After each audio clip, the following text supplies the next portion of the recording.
Hello everyone, कैसे हैं आप सभी। आई होप बहुत ही अच्छे होंगे और बहुत ही अच्छी चल रही होगी आप लोगों की पढ़ाई, क्योंकि दिसंबर में एग्ज़ाम है तो बहुत ही कम टाइम है ईएमआरएस एग्ज़ाम के लिए। तो हम लोग जो आने वाला ईएमआरएस एग्ज़ाम है उसके लिए टीचिंग एप्टीट्यूड के चैप्टर वाइज एमसीक्यू को डिस्कस कर रहे हैं। ये सभी जो टॉपिक हैं ये सभी सिलेबस में मेंशन भी हैं, तो आप लोग चाहें तो जाके चेक भी कर सकते हैं। इसमें आज हम लोग थर्ड टॉपिक को डिस्कस करेंगे, शिक्षार्थियों की विशेषताएं, मतलब कि लर्नर्स कैरेक्टरिस्टिक्स। और ये टॉपिक बहुत महत्वपूर्ण है क्योंकि आप 2023 का पेपर उठा के देख लीजिए, यहाँ से क्वेश्चन आए ही हैं लर्नर के कैरेक्टरिस्टिक्स पर। तो इसमें पहला क्वेश्चन क्या कह रहा है कि निम्नलिखित में से कौन, जो वयस्क शिक्षार्थी हैं, जो अडल्ट लर्नर्स हैं, उनकी कौन सी एक विशेषता नहीं है। पहले तो याद रखेंगे, नॉट करेक्ट पूछा है, किसके बारे में पूछा है, अडल्ट लर्नर्स के बारे में पूछा है। दे आर मेच्योर्ड, मतलब कि जो अडल्ट होते हैं वे परिपक्व शिक्षार्थी होते हैं, पहला तो बिल्कुल सही है। दूसरा कह रहा है कि दे कैन एक्ट रेशनली, मतलब कि क्या है कि वे तार्किकता से कार्य कर सकते हैं। कौन कर सकते हैं, अडल्ट, बिल्कुल करेक्ट है दूसरा भी। लेकिन इसमें पूछा कौन सा है, नॉट करेक्ट, तो इस चीज़ का बहुत ही अच्छे से ख्याल रखिएगा। थर्ड क्या कह रहा है कि they search for a reasonably stable identity, तो क्या अडल्ट लर्नर की यह एक विशेषता है, नहीं, तो इसका ऑप्शन सी गलत हो जाएगा। They can make balanced choice, हाँ वे संतुलित चयन कर सकते हैं, ठीक है, करते हैं ये नहीं बोला, ये कह रहा है कि वे कर सकते हैं बैलेंस्ड चॉइस, ठीक है, संतुलित चुनाव कर सकते हैं। कौन कर सकता है, अडल्ट कर सकता है, तो डी तो करेक्ट है। एंड यदि हम ई की बात करें तो ये कह रहा है कि बहुधा समसामयिक मूल्यों पर ये प्रश्न भी उठाते हैं, ऑफ्टन क्वेश्चंस कंटेम्प्रेरी वैल्यूज़, तो ये भी अडल्ट्स की विशेषताएं नहीं है और सी भी नहीं है, तो इसलिए इसमें हो जाएगा ऑप्शन सी एंड ई। और इसमें कह भी रहा है नीचे दिए गए विकल्प में से सबसे उपयुक्त उत्तर, तो ये हो जाएगा सी एंड ई। तो जो अडल्ट होते हैं उनकी विशेषताएं क्या होती हैं कि वे परिपक्व होते हैं, मेच्योर होते हैं, तार्किकता से काम करते हैं, संतुलित चयन करते हैं, बैलेंस्ड चॉइस होती है उनकी, लक्ष्य के प्रति उन्मुखी होते हैं, ठीक है, गोल ओरिएंटेड होते हैं। अडल्ट कैसे होते हैं, आप लोग अडल्ट हैं तो आप लोग खुद ही देख सकते हैं अपने आप को। टीचिंग एप्टीट्यूड में सबसे बढ़िया तरीका है कि आप वहाँ पे अपने आप को रख के सोचिए, ठीक है, अपने आप को जब रख के सोचेंगे तो आप बहुत अच्छा परफॉर्म करेंगे। तो क्या है, अभी आप गोल ओरिएंटेड ही तो हैं, ठीक है, आपका एक गोल है, आपको उसे अचीव करना है, आप उसके लिए मेहनत कर रहे हैं, पढ़ाई कर रहे हैं, तो आप गोल ओरिएंटेड हैं, लक्ष्य उन्मुखी हैं।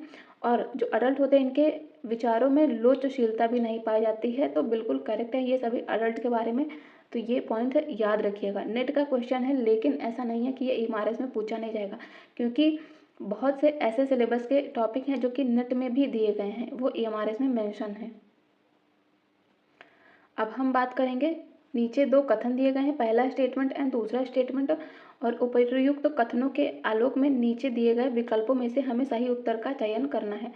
पहला क्या कह रहा है कि operant conditioning was discovered bye Thorndike, जो क्रिया प्रसूत अनुकूलन की खोज है, क्या ये थॉर्नडाइक ने करी थी, तो इसका पहला गलत हो जाएगा। दूसरा कह रहा है कि क्लासिकी अनुकूलन, मतलब कि classical conditioning was discovered by Ivan Pavlov, क्लासिकी जो अनुकूलन है उसकी खोज इवान पावलोव ने की थी, ये तो सही है, लेकिन पहला गलत हो जाएगा, क्योंकि जो क्रिया प्रसूत अनुकूलन है और दंड का जो प्रबलन है, इसके द्वारा हम अधिगम प्रक्रिया की बात करते हैं। कौन करते हैं, ये करते हैं थॉर्नडाइक नहीं, बीएफ स्किनर, तो इसलिए इसका पहला गलत है लेकिन दूसरा सही है। नेक्स्ट है सूची 1 को सूची 2 से सुमेलित करना है हमें। तो इसमें प्रमुख सूचना प्रसंस्करण मॉडल है और उनके विकास करता है। जैसे यदि हम बात करें इंडक्टिव थिंकिंग, मतलब कि जो आगमनात्मक सोच है, इसके विकासकर्ता कौन है, ये हो जाएंगे हिल्डा टाबा। हिल्डा टाबा इन्होंने डेवलप किया था इंडक्टिव थिंकिंग को। एंड निमोनिक्स, मतलब कि स्मृति जो विज्ञान है, इसको डेवलप किया था माइकल प्रेसली के द्वारा।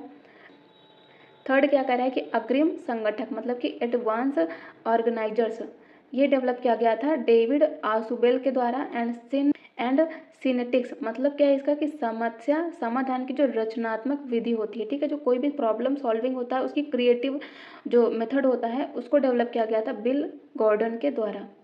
और आप में से बहुत सारे स्टूडेंट्स जो बोल रहे हैं मैम हिंदी में भी पढ़ा, इंग्लिश में भी पढ़ाइए, तो मैं पहले 1-2 वीडियो में नहीं था, लेकिन अभी मैं सभी क्लास में जो भी टफ वर्ड है, इवन 90% मैं उसका इंग्लिश भी बताती हूँ, और टफ वर्ड है तो वो तो मैं इंग्लिश में ज़रूर बताती हूँ, क्योंकि कई बार सच में हिंदी के वर्ड बहुत ही टफ होते हैं एज़ कम्पेयर टू इंग्लिश, तो इंग्लिश को समझना ज़्यादा आसान होता है।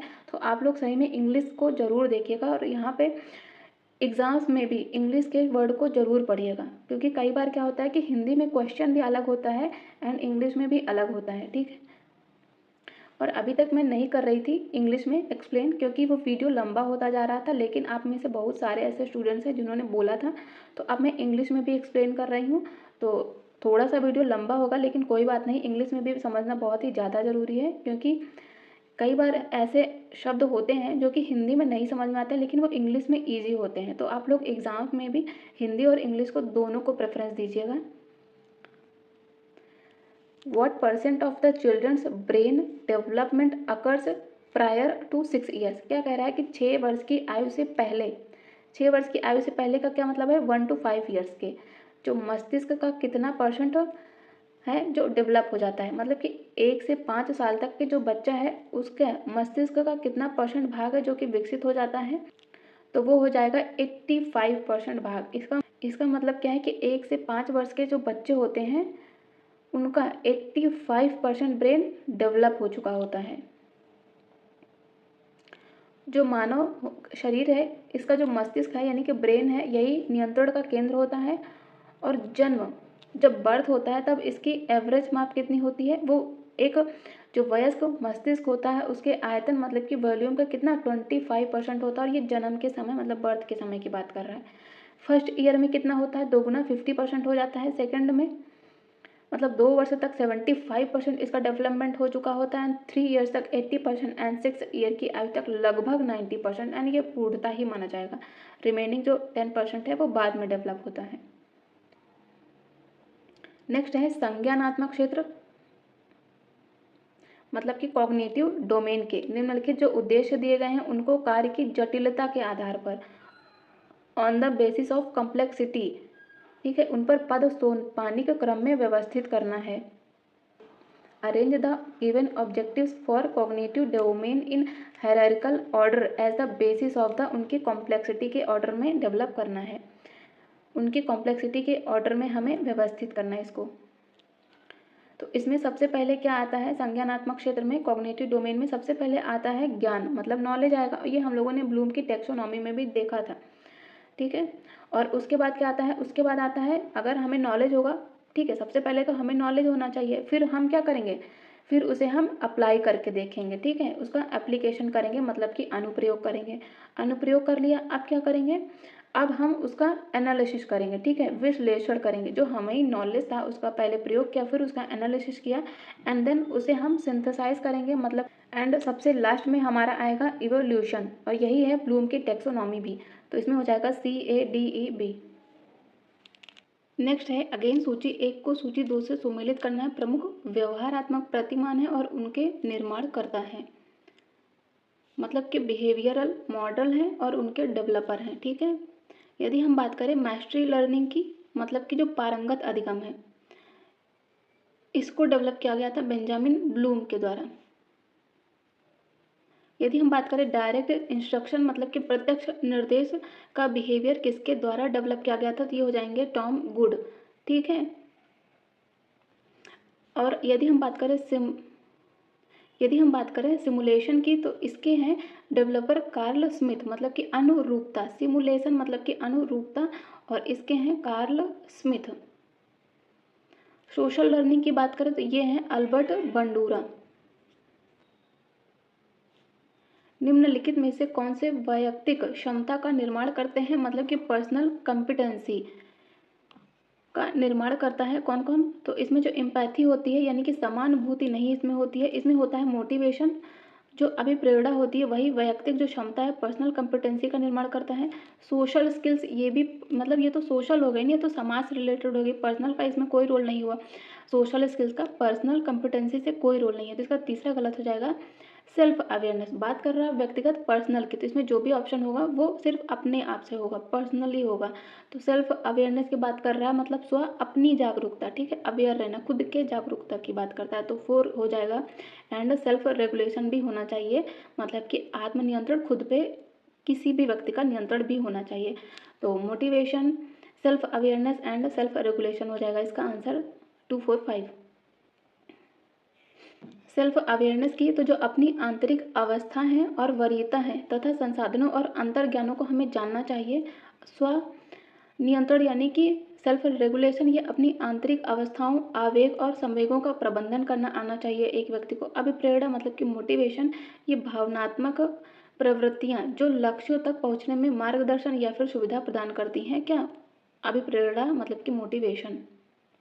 नीचे दो स्टेटमेंट दिए गए हैं।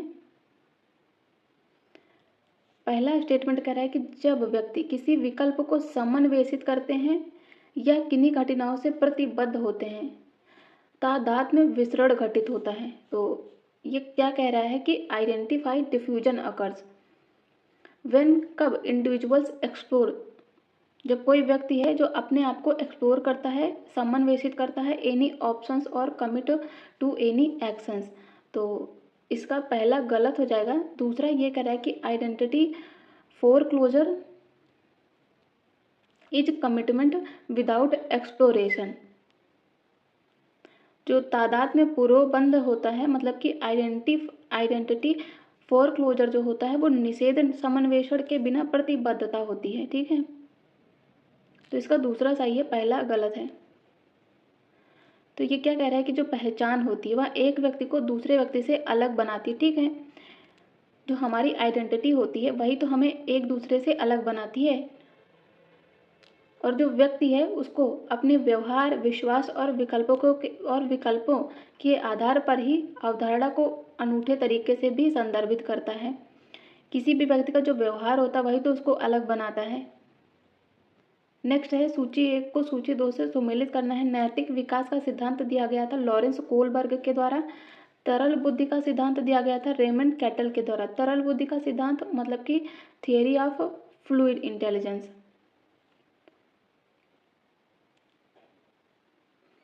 और यदि हम बात करें रविकृत बुद्धि का सिद्धांत मतलब कि थियरी ऑफ क्रिस्टलाइज्ड इंटेलिजेंस, तो ये हो जाएंगे जॉन हॉर्न एंड ऋण स्थगन मतलब कि मोरेटोरियम, तो ये हो जाएंगे एरिक एरिक्सन।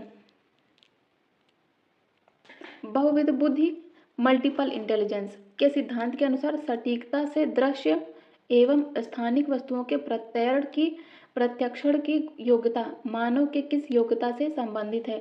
तो क्या कह रहा है कि according to theory of multiple intelligences the ability to perceive the visual and spatial world accurately pertains to which human ability, तो इनमें हो जाएगा स्पेशियल मतलब के स्थानिक। और बुद्धि का बहुविध सिद्धांत दिया गया था हार्वर्ड गार्डनर के द्वारा। इनके अनुसार जो बच्चा होता है उसमें जन्मजात सभी प्रकार की बुद्धि नहीं होती है। जो कुछ प्रकार की बुद्धि होती है वह सामाजिक वातावरण में आकर भी सीखता है बच्चा।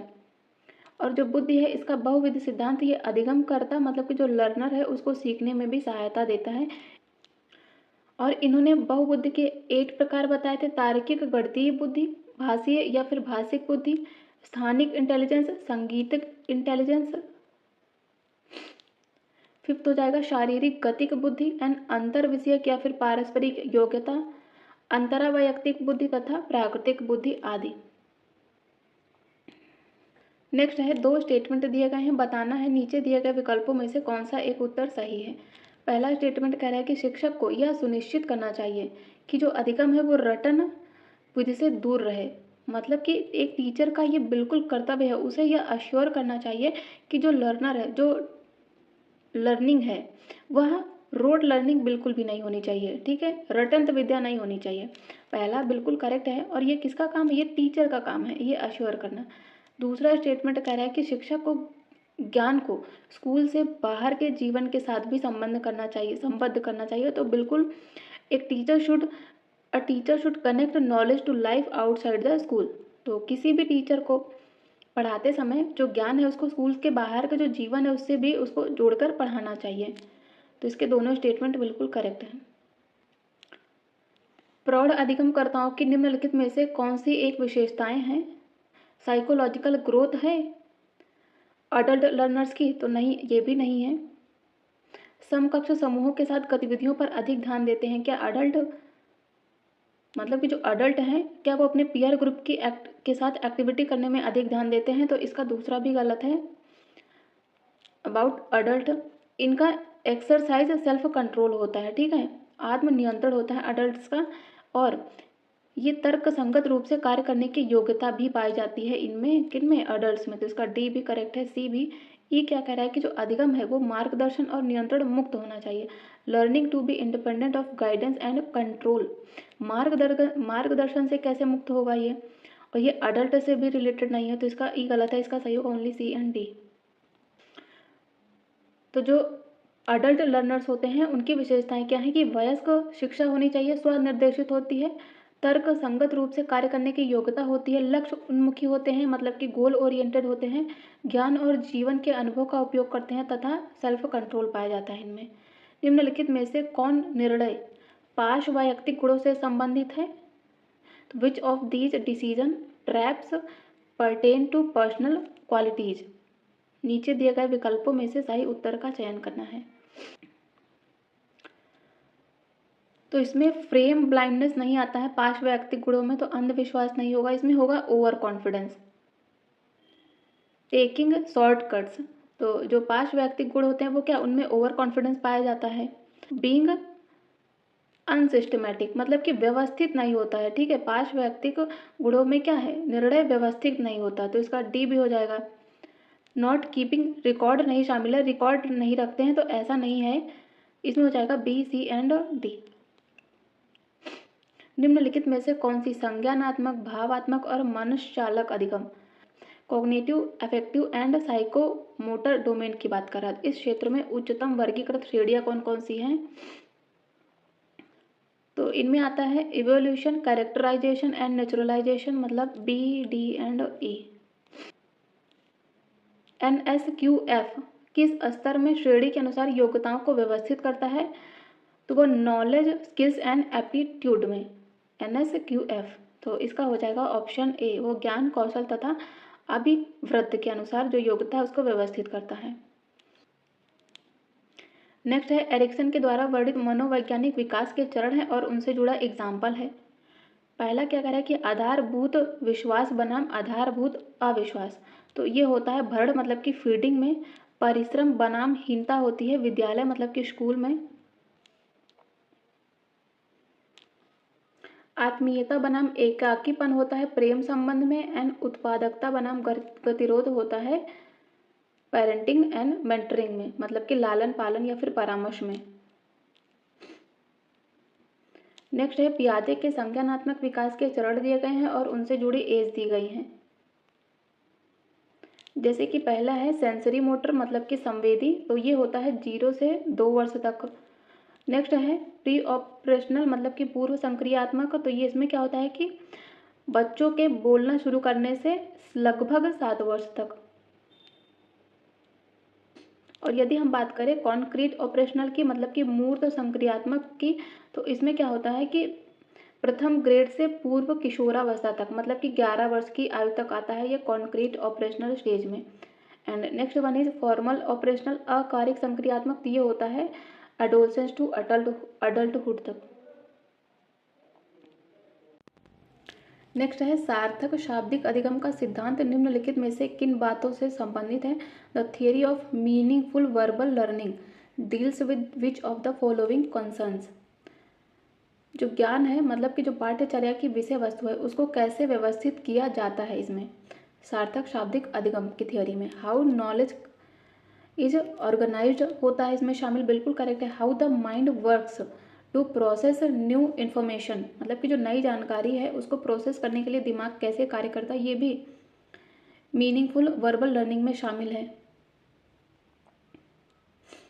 थर्ड क्या कह रहा है कि how teachers can apply ideas about curriculum and learning when they present new material to students, मतलब कि जब शिक्षक विद्यार्थियों को नई सामग्री या नए अनुदेश देते हैं तब वे पाठ्यचर्या और अधिगम के संबंध में विचारों का अनुप्रयोग किस प्रकार करते हैं, ये भी मीनिंगफुल लर्निंग में आता है, तो इसका सी भी हो जाएगा करेक्ट। डी क्या कह रहा है कि विद्यार्थी समालोचनात्मक प्रश्नों के उत्तर कैसे दें, ये मीनिंगफुल लर्निंग में नहीं आता है। संस्थान ने भाषा प्रयोगशाला की स्थापना किस प्रकार की, तो ये भी नहीं शामिल है, इसमें हो जाएगा A, B and C. Next है you will advise a talented student to become, मतलब कि आप एक टीचर हैं और आपके क्लास में कोई एक बच्चा है जो कि बहुत ही टैलेंटेड स्टूडेंट है, तो आप उसे क्या परामर्श देंगे कि क्या वह एक शॉपकीपर बन जाए, क्या वह विश्वविद्यालय अध्यापक बन जाए, या फिर आईएएस अधिकारी बन जाए, या फिर आईपीएस ऑफिसर बन जाए। तो इन चारों में से आप क्या सलाह देंगे, इसका आंसर आप लोग कमेंट सेक्शन में ज़रूर दीजिएगा, ठीक है। एज अ टीचर आप लोग फ्यूचर में जाएंगे, टीचर बनेंगे, तो ये आपके लिए आपको पता होना चाहिए कि फ्यूचर में आपकी क्लास में कोई स्टूडेंट है जो कि बहुत ही ब्रिलियंट है, तो आप उसको क्या सलाह देंगे, ठीक है। तो आप लोग अपनी अपनी राय ज़रूर बताइएगा कमेंट सेक्शन में, इसका आंसर आप लोग ज़रूर करिएगा इन चारों में से कौन है। तो इसमें क्या कहा गया है कि प्रतिभाशाली जो बालक होता है, जिसकी जो मानसिक आयु होती है वह अपने जीवन की आयु के अनुपात में औसत से भी अधिक होती है, उसे ही हम प्रतिभाशाली बालक कहते हैं, मतलब कि जो अपनी उम्र से ज़्यादा समझदार होता है, ठीक है। हमें प्रतिभाशाली प्रतिभाओं का उचित सम्मान भी करना चाहिए तथा किसी प्रकार से उनका चयन करके उनके ज्ञान, मतलब नॉलेज, योग्यता और क्षमता का समाज व राष्ट्र के हित में योगदान लेना चाहिए और इनका गुड एडजस्टमेंट हमें करना चाहिए एज अ टीचर, ये हमारी रिस्पॉन्सिबिलिटी है। तो इस एक्सप्लेनेशन के अनुसार आपका आंसर क्या होना चाहिए, आप लोग ज़रूर आंसर करिएगा कमेंट सेक्शन में। नेक्स्ट है एरिक के मनोसामाजिक विकास के चरण दिए गए हैं और उनकी अप्रोक्सीमेट एज दी गई है। जैसे कि पहला क्या कह रहा है कि basic trust versus basic mistrust, तो ये होता है जन्म के 12 से 18 माह तक। दूसरा कह रहा है कि इनिशिएटिव वर्सेस गिल्ट, मतलब कि पहल बनाम दोष, तो ये होता है 3 से 6 वर्ष तक। एंड थर्ड कह रहा है कि इंटीमेसी वर्सेस आइसोलेशन, मतलब कि अंतरंगता बनाम एकाकीकरण, तो ये आता है यंग अडल्टहुड में। सिर्फ वयस्कता नहीं है, तो ये है पूर्व वयस्कता, ठीक है। एंड नेक्स्ट है ईगो इंटीग्रिटी वर्सेस डिस्पेयर, मतलब कि अहम सत्यनिष्ठा बनाम भग्नाशा, तो ये आती है लेटर अडल्टहुड में। नेक्स्ट है दो स्टेटमेंट दिए गए हैं। पहला क्या कह रहा है कि शिक्षकों को चाहिए कि वे विद्यार्थियों को उसी रूप में स्वीकार करें जैसे कि वे हैं और जो भी उनका संज्ञानात्मक स्तर है, बिल्कुल करेक्ट है पहला, कि एज अ टीचर ये आपका रिस्पॉन्सिबिलिटी है कि आप स्टूडेंट को वैसे ही एक्सेप्ट करें जैसे कि वो हैं, ठीक है, उनमें आपको कोई भेदभाव नहीं करना चाहिए, तो पहला करेक्ट है। तो ये कहना चाह रहा है दूसरा कि जो मोरलाइजिंग होता है और निर्णायक, मतलब कि जजमेंटल होना और इग्नोरेंस, इसको उजागर करना सफल संप्रेषण के मार्ग में अवरोध बनता है, तो दूसरा भी बिल्कुल करेक्ट है, ठीक है। आप किसी का मोरल डाउन करेंगे, ठीक है, किसी आज आप एक एज अ टीचर किसी स्टूडेंट का मोरल डाउन करेंगे, उसके प्रति जजमेंटल होंगे एंड इग्नोर करेंगे किसी भी बच्चे को, तो उस बच्चे के जो सफल संप्रेषण है वो उसके मार्ग में अवरोध ही उत्पन्न करेगा। इसलिए क्या है, एक शिक्षक को क्या होना चाहिए, विद्यार्थियों को उसी रूप में स्वीकार करना चाहिए जैसे कि वे हैं और जो भी उनका कॉग्निटिव बिहेवियर हो, ठीक है, कॉग्निटिव लेवल हो, संज्ञानात्मक स्तर हो, उसे किसी में भी कुछ भी भेदभाव नहीं करना चाहिए, किसी भी स्टूडेंट को इग्नोर नहीं करना चाहिए एज अ टीचर। तो इसका कथन और कारण दोनों सही है और कारण जो है वो कथन की व्याख्या भी कर रहा है। क्वेश्चन ईजी है, ठीक है, अगर लैंग्वेज समझ आ गई तो क्वेश्चन ईजी है, लेकिन अगर लैंग्वेज नहीं समझ में आई तो क्वेश्चन बहुत ही टफ हो जाता है। नेक्स्ट है दो स्टेटमेंट दिए हैं। पहला कह रहा है कि पियाजे के अनुसार संरक्षण समस्याओं को हल करने की योग्यता तर्कना के 3 मूल पहलुओं के बोध पर निर्भर करती। कौन कौन से, तादात्म्य, परिहार तथा विपर्ययता। इसका अर्थ क्या हुआ कि अकॉर्डिंग टू पियाजे the ability to solve conversation, इसका अर्थ क्या हुआ कि अकॉर्डिंग टू पियाजे the ability to solve conservation problems depends on having an understanding of 3 basic aspects. कौन कौन सी, आइडेंटिटी, कंपेंसेशन एंड रिवर्सिबिलिटी, तो पहला बिल्कुल करेक्ट है। दूसरा कह रहा है कि the stage of classification does not depend on a student's ability to focus on a single characteristics of object in a set and group the objects according to that characteristics. तो दूसरा ये कह रहा है कि जो वर्गीकरण का चरण होता है, क्लासिफिकेशन की जो स्टेज होती है, वो किसी एक सेट में वस्तुओं की एक विशिष्टता पर केंद्रित करने और उक्त विशिष्टता के अनुसार जो वस्तु है उनका ग्रुपिंग करना किसी विद्यार्थी की योग्यता पर निर्भर नहीं करता है।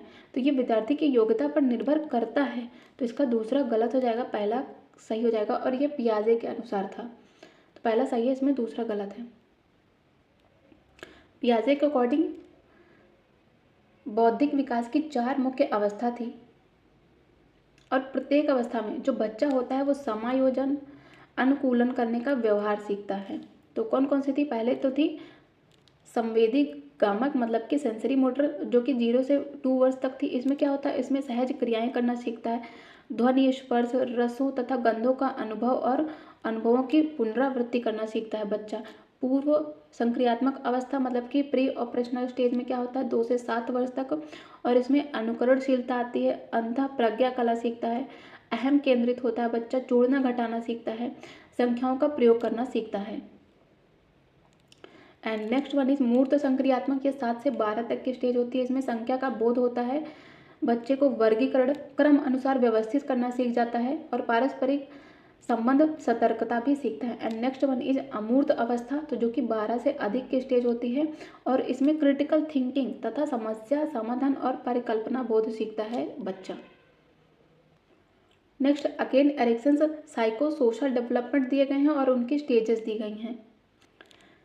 जैसे कि इसमें पहला है इंटीमेसी वर्सेस आइसोलेशन, तो ये हो जाएगा during 20 to 29। Intimacy versus isolation मतलब कि पहले तो घनिष्ठता बनाम एकाकीपन, ये आता है 20 से 29 वर्ष की आयु में। And next one is ego integrity versus disappear, तो ये आता है नॉर्मली आफ्टर रिटायरमेंट आता है, मतलब कि समानता सेवानिवृत्ति के बाद आता है अहम सत्यनिष्ठा बनाम भग्नाशा। नेक्स्ट है जननात्मकता बनाम गतिहीनता, तो ये आती है वयस्क जीवन के एक बड़े हिस्से में शामिल होता है, मतलब क्या है? जनरेटिविटी वर्सेस स्टैग्नेशन, तो ये होता है much of adulthood. And next है आइडेंटिटी वर्सेस कन्फ्यूजन, तो ये होता है ड्यूरिंग अडोलसेंस में, मतलब कि जो अस्मिता बनाम भ्रांति होती है, भ्रांति सबसे ज़्यादा कहाँ होती है? किशोरावस्था में ही होती है। और ये जो एकाकीपन होता है, जो आइसोलेशन होता है, ये 20 से 29 वर्ष की आयु में ही तो होता है, क्योंकि मोस्टली आप में से 90% लोग इसी एज से होंगे। तो आप लोगों को ये बात बहुत अच्छे से समझ में आ रही होगी कि इस टाइम पे आप लोगों को आइसोलेशन मतलब कि एकाकीपन ही पसंद आता होगा, अकेले रहना ही पसंद आता होगा। तो जब आप चीज़ों को खुद से रिलेट करेंगे as a teacher, as a human being, तभी आप उसको अच्छे से कर पाएंगे। तो इसमें पहला क्वेश्चन है कि वैयक्तिक जो क्षमताएं होती हैं वही निर्धारित करती हैं कि हम अपना प्रबंध कैसे कर सकते हैं। मतलब कि क्या है कि हमारी पर्सनल जो एबिलिटी होती है वही तो हमें बताती है कि हम अपना प्रबंधन कैसे करते हैं। बिल्कुल करेक्ट है। सेकंड कह रहा है कि सामाजिक क्षमताएं निर्धारित करती हैं कि हम संबंध कैसे निभाते हैं, मतलब कि social competency determine how we handle relationship. तो ये भी बिल्कुल करेक्ट है। जो सामाजिक क्षमताएं होती हैं वो हमें बताती है, वो निर्धारित करती हैं कि जो सोशल रिलेशनशिप होते हैं हम उनको कैसे हैंडल करें, और जो हमारी पर्सनल एबिलिटी होती है वो बताती है कि हम अपना, ठीक है, अपने बारे में कैसे प्रबंध करें। तो अपने बारे में जानना तो वो हमारी पर्सनल एबिलिटी होगी, समाज के बारे में जानना तो वो एक तरह से क्या होगा, वो सामाजिक क्षमताएं होंगी। ठीक है, तो इसके दोनों स्टेटमेंट बिल्कुल करेक्ट हैं। नेक्स्ट है प्रमुख शिक्षण प्रणालियां हैं और उनके इम्प्लीमेंटेशंस हैं। जैसे कि पहले है इंस्ट्रक्शन। इंस्ट्रक्शन में क्या आता है? इंस्ट्रक्शन मतलब कि विद्यार्थियों और शिक्षक के बीच विचारों का सक्रिय आदान प्रदान ही इंस्ट्रक्शन के अंतर्गत आता है। नेक्स्ट है प्रशिक्षण, मतलब कि जो ट्रेनिंग है। ट्रेनिंग मतलब क्या है कि शिक्षक के द्वारा संचालित अनुशासित अभ्यास ही ट्रेनिंग के अंतर्गत आता है। एंड कंडीशनिंग मतलब कि अनुबंधन, ये जो है वो शिक्षक से विद्यार्थियों को विचारों की सहचारी प्रस्तुति ही आती है अनुबंधन में, मतलब कि associative presentations of ideas from teacher to students. ठीक है, एक शिक्षक से विद्यार्थियों में, तो इसका सी भी करेक्ट हो जाएगा। एंड डी कह रहा है कि मतारोपण। मतारोपण मतलब कि क्या है कि विद्यार्थियों पर शिक्षक के विचारों का एक तरफा आरोपण करना, one way imposition of ideas from the teacher to students. ठीक है, अगर टीचर जो है, आप एज अ टीचर किसी भी विद्यार्थी पर अपने विचारों को थोप रहे हैं, ठीक है, बस जबरदस्ती, ये वो एक तरफा है, वो स्टूडेंट माने या ना माने। ठीक है, तो यही हो जाएगा मत आरोपण, मतलब कि मतारोपण मतलब कि अपने मत का आरोपण करना, किस पर करना? स्टूडेंट पर करना।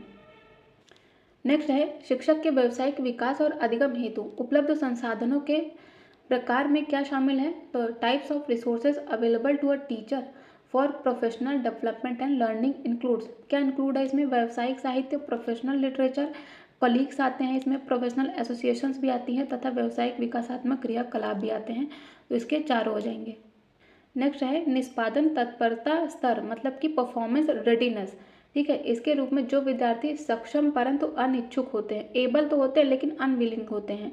कोई भी स्टूडेंट है किसी भी काम को, किसी भी सब्जेक्ट को पढ़ने में वो सक्षम है लेकिन क्या है, वो अनिच्छुक है, उसकी इच्छा नहीं है उसके पढ़ने की। ठीक है, तो उस वर्ग में है तो उनके लिए सर्वाधिक उपयुक्त शिक्षण रणनीति क्या होगी एक टीचर के लिए। तो आपको क्या करना चाहिए, कार्यों में लगाना चाहिए उन्हें तथा सामाजिक संवेगात्मक समर्थन भी देना चाहिए, प्रोवाइड करना चाहिए सोशियो इमोशनल सपोर्ट, और जिससे कि उसमें पहचान किए जाने की गुंजाइश हो। ठीक है, तो इसका हो जाएगा ऑप्शन बी। शिक्षण का कौन सा स्तर है जो कि ब्लूम के वर्गीकरण विज्ञान में यथा निर्दिष्ट संज्ञानात्मक योग्यता का प्रयोग करता है। तो इसमें हो जाएगा रिफ्लेक्टिव लेवल। किशोर अधिगम में निम्न में से कौन सी भावात्मक विशेषताएं निर्णायक महत्व की हैं। Which of the following emotional characteristics are of crucial significance in adolescence learning. Feeling of group belongingness, समूह से तदियत्व की भावना, ये नहीं होगा। हीरो वर्शिपिंग एंड सेंटिमेंट्स, बिल्कुल करेक्ट है। जो एडोलसेंस होता है उसमें क्या है, उसमें बच्चे हीरो वर्शिपिंग करते हैं। ठीक है, साथ ही उनके सेंटिमेंट्स मतलब कि उनकी जो संवेदनाएं होती हैं, ये सभी भावनात्मक विशेषताएं होती हैं एक एडोलसेंस लर्निंग की। तो इसका हो जाएगा ऑप्शन बी करेक्ट। नेक्स्ट है एक विद्यार्थी को औपचारिक मतलब कि फॉर्मल रूप से विहित विषय के अध्ययन में अवधारणाएं और सिद्धांतों के अवबोध मतलब कि अंडरस्टैंडिंग, विश्लेषण, एनालिसिस और व्याख्या में कठिनाई आती है। ठीक है, ऐसी स्थिति में जो अधिगम करता है उसके कौन से अभिलक्षण मतलब कि विशेषताओं की जांच करना सबसे संगत होगा, मोस्ट सुटेबल होगा। तो इसमें हमें बच्चे के कॉग्निटिव कैरेक्टरिस्टिक्स मतलब कि संज्ञानात्मक अभिलक्षण की जांच करनी चाहिए। निम्नलिखित कथनों में से अवबोध स्तर पर शिक्षण की विशेषताओं तथा मूलभूत आवश्यकताओं से संबंधित तथ्यों की पहचान करना है। अवबोध स्तर मतलब कि अंडरस्टैंडिंग लेवल। टीचिंग स्ट्रेसेस शिक्षण तथ्यों और सूचना के स्वर पठन पर बल देता है। तो तथ्य आए मतलब फैक्ट्स लर्न किया, तो यदि तथ्यों की बात करिए, तथ्यों को रटने या फैक्ट्स को लर्न करने की बात आए तो उसको तुरंत ही गलत करना। तो इसमें ऑप्शन ए गलत हो जाएगा, मतलब ये भी गलत हो जाएगा, ये भी गलत हो जाएगा। अब यदि हम बाकियों की बात करें, दूसरा कह रहा है कि शिक्षण तथ्यों और सूचनाओं के मध्य संबंधों को देखने का बढ़ावा देने की गतिविधि है, बिल्कुल सही है। तीसरा कह रहा है कि शिक्षक क्या अपेक्षा करता है कि विद्यार्थी अपने शब्दों में अभिप्राय का रूपांतरण और निर्वचन करने में भी सक्षम हो, बिल्कुल सही है। The teacher expect that student will be able to translate and interpret the meaning in their own words. तो तीसरा भी हो जाएगा। फोर्थ कह रहा है कि शिक्षक प्रस्तुत तथ्यों के पुनः स्मरण और अभिज्ञान पर बल देता है। क्या टीचर इंसिस्ट ऑन रिकॉल करने एंड रिकॉग्निशन ऑफ फैक्ट, फिर से फैक्ट प्रेजेंटेशन की बात कर रहा है तो फिर से गलत हो जाएगा। 5 क्या कह रहा है कि शिक्षक मुख्य विचार को स्पष्ट करने के लिए बड़ी संख्या में उदाहरण देता है। तो यस, इसका 5 भी सही है, 3 भी सही है एंड 2 भी सही है। अधिगम को प्रभावित करने में निम्नलिखित में से किन कारकों को सामाजिक क्षमता के रूप में चिन्हित किया जाता है। तो इसमें होगा सामाजिक दर्जा एंड प्रेरणा। इसमें बुद्धिमत्ता साधारण और विशिष्ट नहीं शामिल होगा। इसमें होगा संवेगात्मक स्वास्थ्य। विचारों को कार्य रूप में परिवर्तित करने की अक्षमता नहीं होगी। इसमें हो जाएगा 1, 2 एंड 4। एक किशोर अधिगमकर्ता की प्रमुख चारित्रिक विशेषता जो उसके सामाजिक तथा नैतिक विकास को निर्धारित करती है वो क्या हो जाएगी, मूल्यों और मानकों के अनुसरण के लिए नायक की पूजा और चेष्टा। नेक्स्ट है कथन और कारण दिया है। अधिगम और संप्रेषण क्षमता के अभिप्रेरणात्मक पहलू परस्पर संबंधित नहीं है, तो ये दोनों तो परस्पर संबंधित है, तो पहला स्टेटमेंट गलत हो जाएगा। सेकंड क्या कह रहा है कि सामाजिक उत्पाद के रूप में संप्रेषण हेतु अधिगम परिवेश के अपने चर होते हैं, तो इसका तर्क सही है, स्टेटमेंट गलत है।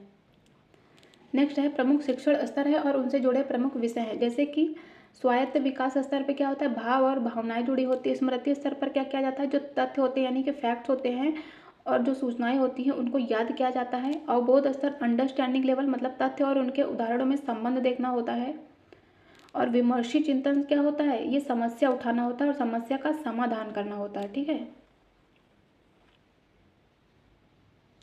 निम्नलिखित में से कौन सी अधिगमकर्ता की गैर संज्ञानात्मक विशेषता, ये हो जाएगा सत्य में विश्वास करना। विमर्शी व्यवहार का अर्थ है कि व्यक्ति के द्वारा निम्नलिखित में से किसका उपयोग है, तो वो हो जाएगा अधिसंज्ञान मतलब कि मेटाकॉग्निशन। और इस स्थिति में व्यक्ति अपनी मानसिक प्रक्रियाओं का ज्ञान और समझ का उपयोग करता है, चिंतन करता है। ठीक है, विमर्शी स्थल पर। जीन पियाजे के संज्ञानात्मक विकास सिद्धांत के अनुसार किशोर विद्यार्थी विकास के किस चरण में होते हैं, तो वो होते हैं औपचारिक संक्रियात्मक चरण में।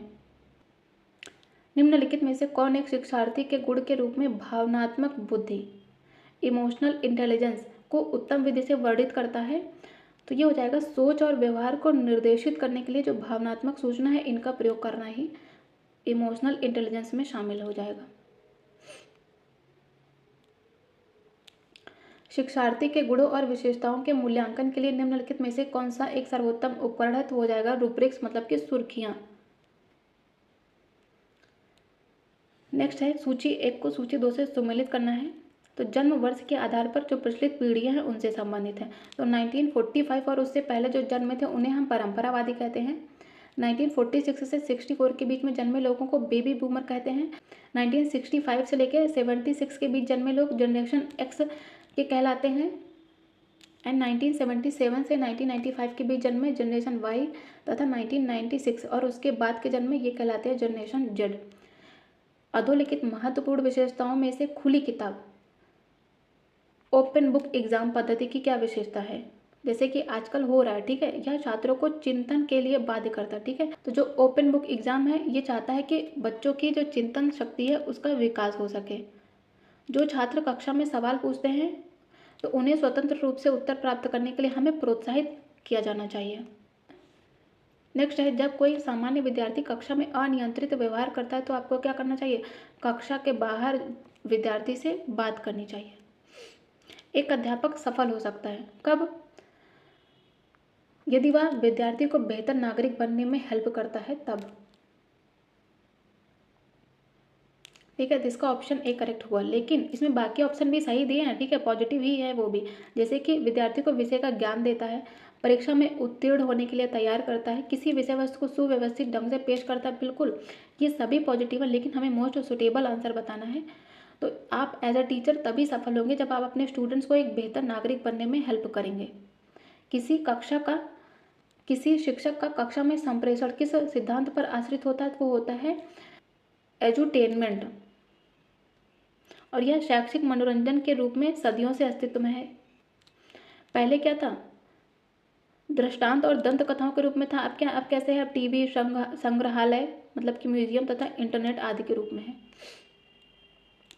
नेक्स्ट है डिसलेक्सिया किससे संबंधित है, तो ये एक प्रकार की पठन विकृति है। इससे पीड़ित जो छात्र है उसको सामान्य या फिर औसत बुद्धि के बावजूद तेजी से पढ़ने व समझने में कठिनाई होती है।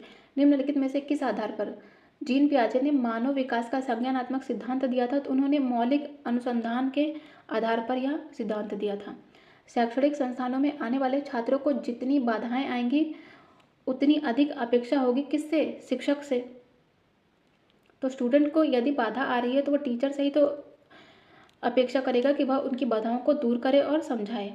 नेक्स्ट है सूची 1 को सूची 2 से सुमेलित करना है। शिक्षण सामर्थ्य का क्षेत्र है, डोमेन ऑफ टीचिंग कॉम्पिटेंसी है एंड स्पेसिफिक कॉम्पिटेंसी है। जैसे कि पहला क्या कह रहा है, व्यक्तित्व तथा अभिवृत्ति संबंधी सामर्थ्य मतलब कि personality and attitude related competency ये संबंधित होती है self efficiency and locus of control मतलब कि आत्म सामर्थ्य और नियंत्रण की संस्थिति से। नेक्स्ट कह रहा है कि बिहेवियरल कॉम्पिटेंसी व्यवहार परक सामर्थ्य ये संबंधित होता है टीचिंग एंड मैनेजिंग से। नेक्स्ट है विषय परक सामर्थ्य मतलब कि सब्सटेंटिव कॉम्पिटेंसी, तो ये संबंधित होता है विषय परक है तो किससे होगा, वो सब्जेक्ट तथा जनरल नॉलेज से होगा। एंड नेक्स्ट है स्टाइल रिलेटेड कॉम्पिटेंसी मतलब कि शैली संबंधी सामर्थ्य, शैली मतलब स्टाइल रिलेटेड बात कर रहा है तो ये किससे होगा, ये हो जाएगा गतिकता तथा नम्यता से मतलब कि डायनेमिज्म एंड फ्लेक्सिबिलिटी से। तो इसका हो जाएगा 4, 5, 4-5-2-1, 4-5-2-1। नेक्स्ट कह रहा है कि मान लीजिए कि एक शिक्षक के रूप में आप अपने छात्रों को सार्वजनिक भाषण देने, पब्लिक स्पीकिंग और वाद विवाद मतलब कि डिबेट का प्रशिक्षण दे रहे हैं, उनकी ट्रेनिंग दे रहे हैं, ठीक है। छात्रों में निम्नलिखित में से क्या विकसित करना सबसे कठिन होगा एज अ टीचर आपके लिए? क्या कॉन्सेप्ट फॉर्मेशन करना कठिन होगा, या फिर वॉइस मॉड्यूलेशन मतलब कि स्वर का उतार चढ़ाव, या फिर जो उपयुक्त भाषा है, सही भाषा का चुनाव भी तो होना चाहिए पब्लिक स्पीकिंग में, या फिर कंट्रोल ओवर इमोशंस? तो सबसे ज़्यादा क्या होना चाहिए? सभी ऑप्शन करेक्ट लग रहे हैं बिल्कुल, लेकिन एज अ टीचर आपके लिए सबसे ज़्यादा कठिन क्या होगा? भावनाओं पर नियंत्रण, ठीक है, विकसित करना स्टूडेंट्स में। तो इसका हो जाएगा ऑप्शन डी। ब्लूम के पारंपरिक वर्गीकरण विज्ञान के अनुसार संज्ञानात्मक क्षेत्र में अधिगम का जो उच्चतर स्तर है, हम लोगों ने अभी डिस्कस किया, तो वो हो जाएगा इवोल्यूशन। नेक्स्ट है विचार प्रक्रिया की संरचना का अध्ययन जिसमें स्मरण, समस्या समाधान और निर्णय लेना शामिल होता है, वो कहलाता है कॉग्निटिव डेवलपमेंट मतलब कि संज्ञानात्मक विकास। नेक्स्ट है मनोवैज्ञानिक लेव वाइगोस्की के द्वारा सुझाई गई जोन ऑफ प्रॉक्सिमल डेवलपमेंट अवधारणा, वह क्या प्रदर्शित करती है? तो लेव वाइगोस्की की जोन ऑफ प्रॉक्सिमल डेवलपमेंट की अवधारणा प्रदर्शित करती है कि एक शिक्षार्थी सहायता के साथ और सहायता के बगैर भी सीख सकता है। तो इसका हो जाएगा सी। नेक्स्ट है जॉन डीवी ने विद्यालय को एक कैसी संस्थान और शिक्षक को एक कैसी प्रक्रिया कहा है? तो उन्होंने जो विद्यालय है उसको, तो जॉन डीवी ने विद्यालय को एक सामाजिक संस्थान कहा है तथा शिक्षा मतलब एजुकेशन को एक दार्शनिक प्रोसेस कहा है, फिलोसफिकल प्रोसेस कहा है जॉन डीवी ने। जीन पियाजे के अनुसार संज्ञानात्मक विकास के कितने चरण होते हैं? 4 चरण होते हैं। कौन कौन से? संवेदीगामक कब से कब तक? 0 से 2 ईयर्स। पूर्व संक्रियात्मक मतलब कि प्री ऑपरेशनल 2 to 7, मूर्त संक्रियात्मक 7 to 11 एंड औपचारिक संक्रियात्मक 11 to 15। निम्नलिखित में से कौन एक शिक्षार्थी का संज्ञानात्मक गुण है? तो हो जाएगा लेवल ऑफ विजुअल लिटरेसी, यही हो जाएगा कॉग्निटिव कैरेक्टरिस्टिक्स ऑफ लर्नर। शिक्षण प्रक्रिया संबंधी उद्देश्य की प्राप्ति के लिए निम्नलिखित में से किसका होना आवश्यक है? तो हो जाएगा कंट्रोल ऑन वेरिएबल्स मतलब कि चरों पर नियंत्रण होना बहुत ज़्यादा आवश्यक है। तो शिक्षण प्रक्रिया संबंधी उद्देश्यों की प्राप्ति के लिए चरों पर नियंत्रण होना बहुत आवश्यक है। क्यों? क्योंकि जो चर होते हैं वो शिक्षण की प्रक्रिया को पूर्ण करने में सहयोग करते हैं। और शिक्षण वातावरण में 3 प्रकार के चर माने गए हैं, 3 वेरिएबल्स हैं। कौन कौन से? Independent, dependent and intervening. Independent कौन कौन से हैं? शिक्षण प्रक्रिया में यह शिक्षक स्वतंत्र चर के रूप में कार्य करता है, हो जाएगा इंडिपेंडेंट, स्वतंत्र, ठीक है। आश्रित कौन होते हैं? स्टूडेंट आश्रित होते हैं। किस पर आश्रित होते हैं? शिक्षक पर आश्रित होते हैं। इंटरवेनिंग मतलब कि शिक्षण प्रक्रिया हो रही है और उसमें पाठ्य वस्तु, शिक्षण विधियाँ, शिक्षण युक्तियाँ, शिक्षण व्यूह रचना, ये सभी हस्तक्षेप मतलब कि इंटरवेनिंग वेरिएबल्स हैं। तो हम लोगों ने टीचिंग एप्टीट्यूड के तीसरे चैप्टर को भी बहुत अच्छे से कंप्लीट कर लिया है। इसके सभी एमसीक्यू कराए हैं जितने बन सकते थे, तो इसको आप लोग ज़रूर देखिएगा। ये आपको आने वाले एग्जाम्स में बहुत ही ज़्यादा हेल्पफुल होंगे। तो हम लोग सभी कंप्लीट कर लेंगे, इवन बहुत जल्दी कंप्लीट कर लेंगे। और इसके बाद हम लोग नेक्स्ट बात करेंगे factor affecting teaching related to teacher and learner. तो आने वाले वीडियोज़ के लिए चैनल को सब्सक्राइब जरूर करिएगा। साथ ही यदि सेशन हेल्पफुल लगे तो प्लीज़ वीडियो को लाइक भी करिएगा और अपने फ्रेंड्स के साथ शेयर ज़रूर करिएगा। Thank you so much.